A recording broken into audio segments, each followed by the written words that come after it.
2024 ہے۔ اللہ کے خاص فضل کرم اور احسان سے اس وقت مکہ مکرمہ سے قریب 200 کلومیٹر دور بنی سعد کے علاقے میں موجود ہوں۔ یہ علاقہ وہ ہے جہاں ہمارے نبی علیہ الصلوۃ والسلام خاتم النبیین صلی اللہ علیہ وسلم کا بچپن گزرا ہے۔ جب آپ صلی اللہ علیہ وسلم پیدا ہوئے تھے تو کچھ دنوں کے بعد حلیمہ سعدیہ رضی اللہ عنہا آپ کو مکے سے یہاں پہ لے آئے تھے۔ کتابوں میں تو ہم نے ایسا پڑھا لیکن کبھی سوچا نہیں، غور نہیں کیا، فکر نہیں کی کہ کیوں یہاں پر لے کر آئیں۔ تو یہاں پہ آگے ہمیں معلوم ہوتا ہے کہ اس کی وجہ یہ تھی کہ یہ علاقہ ٹھنڈا ہے، یہاں پہ گرمی مکے کی نسبت بہت کم ہے، آب و ہوا خالص ہے، خوراک خالص ہے، جس کی وجہ سے یہاں پہ آپ صلی اللہ علیہ وسلم خاتم النبیین صلی اللہ علیہ وسلم کو لائے گئے۔ تو یہ جو کمرہ ہے جہاں پہ یہ آدمی نماز پڑھ رہا ہے اور وہ خواتین پڑھ رہی ہیں، یہ کہا جاتا ہے کہ حلیمہ سعدیہ رضی اللہ عنہ کا مکان ہے۔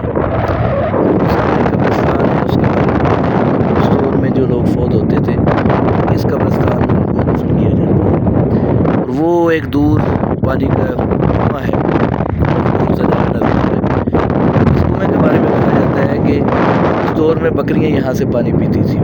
یہاں پہ ایک شق صدر کا واقعہ بھی پیش آیا تھا، کس جگہ پیش آیا تھا اس کے تعین کے بارے میں اختلاف ہے کچھ۔ ویسے تو گائیڈ بتاتے ہیں کہ یہ جو جگہ ہے یہاں پہ پیش آیا تھا، لیکن علماء کی تحقیق یہ ہے کہ یہاں پہ نہیں تھا، بلکہ وہ قریب ہی کچھ اور جگہ ہے وہاں پہ واقعہ پیش آیا تھا۔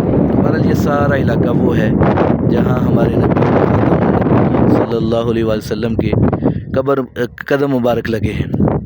یہ پتھر، یہ جھاڑیاں، یہ درخت، یہ پہاڑ کتنے خوش نصیب ہیں کہ ہمارے نبی علیہ الصلوۃ والسلام خاتم النبیین صلی اللہ علیہ وسلم کے قدم مبارک یہاں پہ لگے ہیں، آپ کا بچپن کا زمانہ یہاں پہ گزرا ہے۔ اللہ تعالیٰ سے دعا ہے کہ اللہ تعالیٰ ہمیں بار بار حرمین شریفین کی بعد مقبول حاضری نصیب فرمائے، اور اللہ تعالیٰ ہمیں بار بار ان جگہوں پہ آنے کی توفیق عطا فرمائے جہاں ہمارے نبی صلی اللہ علیہ وسلم کے قدم مبارک لگے۔ اللہ تعالیٰ ہمیں حضور صلی اللہ علیہ وسلم کی سنتوں کے مطابق زندگی گزارنے کی توفیق عطا فرمائے۔ اللہ ہمارا خاتمہ ایمان پر فرمائے۔